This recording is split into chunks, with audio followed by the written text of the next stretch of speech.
उस नेतृत्व में हमें भागीदार बनना है। श्रीमान प्रहलाद जी बोलिए। लाइट पे लगा देते तो ठीक रहता ना। आदि तो भर सुनो। मंचस्थ बंद कर दीजिए आप। सभी सम्मानित नेतागण, गाडोली गांव के महानुभाव, मेरी माताएं और बहनें,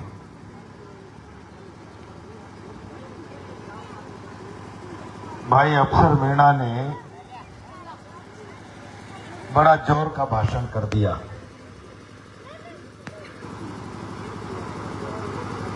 मुझे भाषण करने की आवश्यकता नहीं है। बची खुची कसर फौजी जी ने पूरी कर दी। अगर अफसर मीणा धीरे से इशारा न करे तो फौजी जी ने कहा, मैदान में अगर हम डट जाएं तो मुश्किल है, फिर हट जाएं। बंधु, सबके शब्दों में एक ही पीड़ा थी, एक ही पीड़ा है, समरावता को न्याय मिलना चाहिए। मैं आज आप लोगों के बीच में कोई लंबा चौड़ा भाषण करने के लिए नहीं आया। अभी मुकेश जी भाषण कर रहे थे, प्रहलाद गुंजल को ताकत दो। मैं बहुत जिम्मेदारी से कह रहा हूं,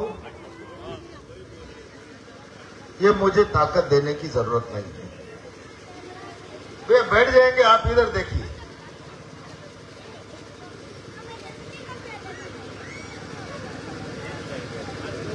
ये लड़ाई न्याय और इंसाफ की लड़ाई है।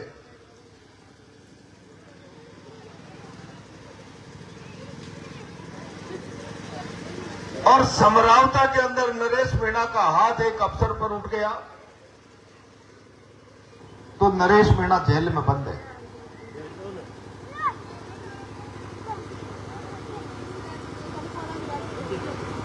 लेकिन जो न्याय और इंसाफ की मांग करने वाले समरावता पर आदर्श आचार संहिता का उल्लंघन करके एक अफसर जबरदस्ती मतदान कराने का प्रयास करे, कानून का उल्लंघन करे, मैं जानना चाहता हूं राजस्थान की सरकार ने, भारत के निर्वाचन आयोग ने उस अफसर के खिलाफ आज तक क्या कार्रवाई की और अफसर के खिलाफ इसलिए कार्रवाई नहीं की। मैं गाडोली के लोगों से कहना चाहता हूं, अफसर पर हाथ उठा तो सारे राजस्थान के अफसर इकट्ठा होकर मुख्यमंत्री और मुख्य सचिव के पास चले गए।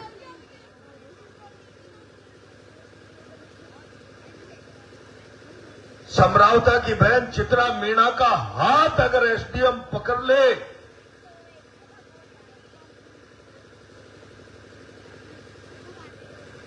और समरावता के लोगों को लाठियां मार मार कर अधमरा कर दे। मैं गया हूं वहां पर,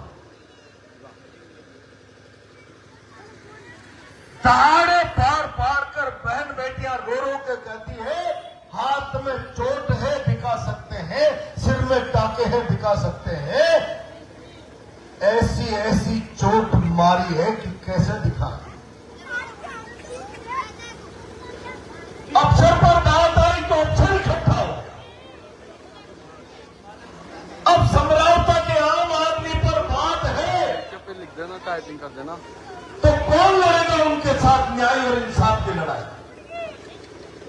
कौन लड़ेगा?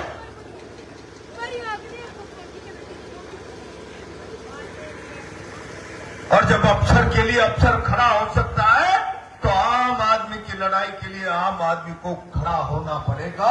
आज ये गाडोली के लोगों को तय करना पड़ेगा। और गुनाह क्या था नरेश?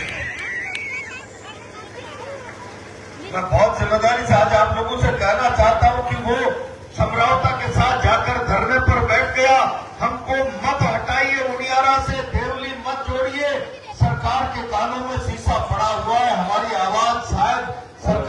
कानों तक पहुंच नहीं पा रही है। हम अगर वोटिंग का बहिष्कार करेंगे तो सरकारी दस्तावेजों से कुछ अखबार से सरकार की आंखें खुलेंगी, कानों का शीशा हटेगा, हमारी बात वहां तक पहुंचेगी। उसमें भी अगर सरकारी तंत्र दादागिरी करने लग गया, नरेश मीणा ने उस दादागिरी का विरोध किया है। विरोध का तरीका अलग हो सकता, लेकिन ये अधिकार एसडीएम को नहीं था। क्या अगर वो समझौता की न्यायोचित मांग करने वाले लोगों पर दबाव डाले, जबरदस्ती वोट डालने का प्रयास करे, डलवाने का, और नौकरी से सस्पेंड कराने तक की वहां के बहनों को, भाइयों को धमकी दे। अब मैं केवल एक बात कह रहा हूं आप लोगों से, हम यहां मीटिंग कर रहे हैं, किताबों में तो पढ़ा है जलियांवाला बाग में लोग मीटिंग कर रहे थे, अंग्रेजों की पुलिस आई और गोलियों से मार दिया। यह भी पढ़ा है कि मानगढ़ के अंदर जल, जंगल, जमीन आदिवासी की होगी, अंग्रेजों का कानून नहीं चलेगा, अपने लिए न्याय की मांग कर रहे थे। इस बच्चे को बैठा दो भाई, अपने लिए न्याय की मांग कर रहे थे। अंग्रेजों की पुलिस आई, आदिवासियों पर गोलियां चला दी, 1400 आदिवासी मारे गए। उस शहादत से भारत आजाद हुआ, उसका रास्ता बना। उस जलियांवाले बाग और मानगढ़ की शहादत की बुनियाद पर आज हमें स्वतंत्र रूप से बैठक करने का अधिकार प्राप्त हुआ।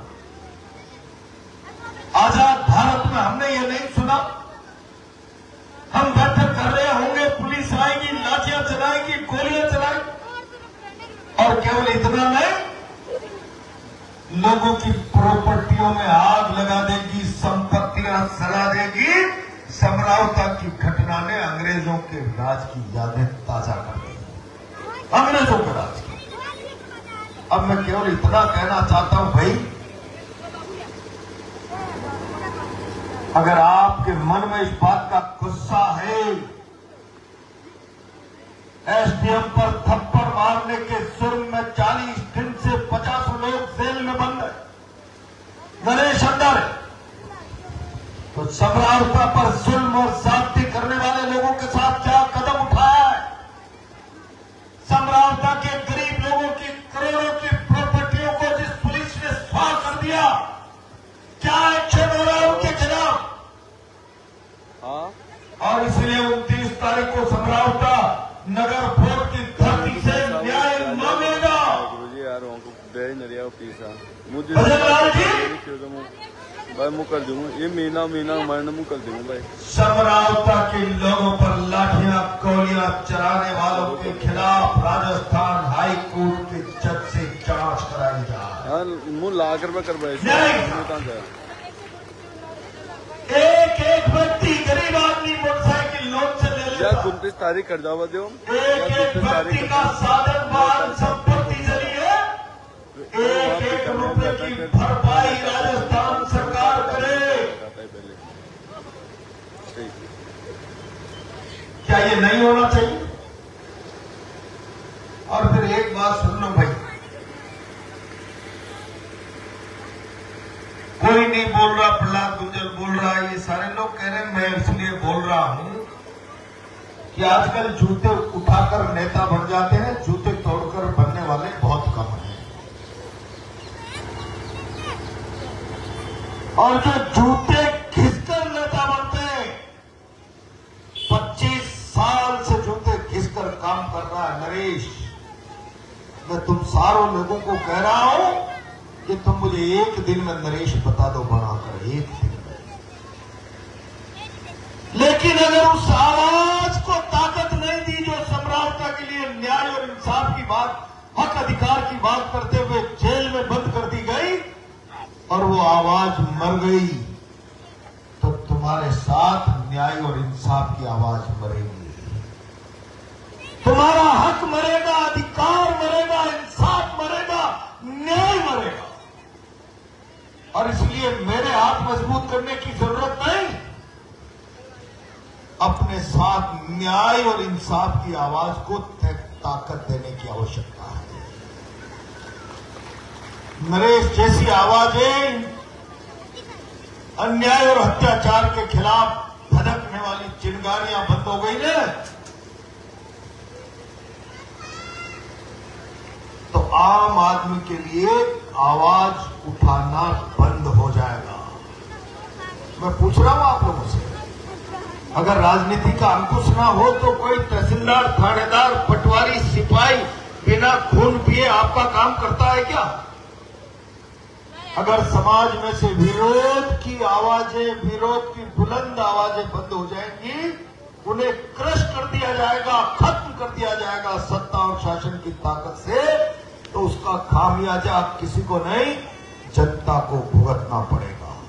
और इसलिए ये लड़ाई नरेश की नहीं, ये लड़ाई आम आदमी के साथ न्याय और इंसाफ की लड़ाई, ये लड़ाई आम आदमी की आवाज को ताकत देने की लड़ाई है।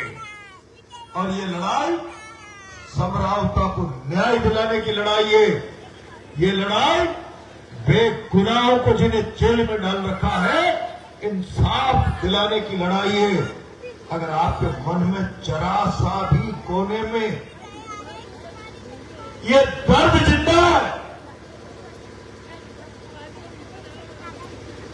कि जिन्होंने समरावता में जुल्म किया है, उनके खिलाफ कार्रवाई होनी चाहिए।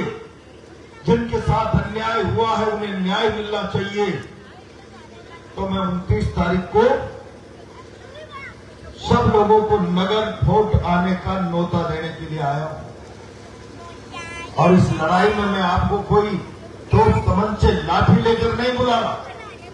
लोकतंत्र में सरकारों से लड़ाई तो तमंचों से नहीं होती। लोकतंत्र में सरकारें जनता से डरती है। जनभीति सरकारों को डराने का बड़ा हथियार है। इसलिए मैं नगर वोट सिर गिनाने के लिए बुला रहा हूं, सिर कटाने के लिए नहीं बुला रहा।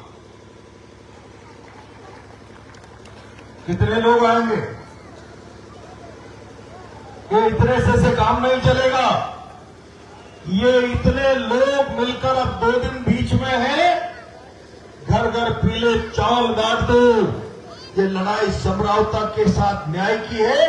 ये आम आदमी के हक अधिकार की आवाज को ताकत देने की लड़ाई है। और इस लड़ाई को लड़ना हम सबकी जिम्मेदारी है। इस भाव के साथ सारे के सारे लोग नगर वोट 29 तारीख को आएंगे। बाकी बात वहीं करेंगे। राजस्थान की सरकार को चुनौती देंगे, या तो हमारी मांगे मान लो, नहीं तो अभी नगर वोट कल जयपुर की राजधानी की तरफ कदम बढ़ाएंगे। ये लड़ाई अब रुकने वाली नहीं है। थक तो नहीं जाओगे? पक्का। मैं 29 तारीख को आपकी उपस्थिति देखूंगा, कितने जोश से आप लोग आते हो। बस ये निमंत्रण देने के लिए आया हूं। बहुत बहुत धन्यवाद।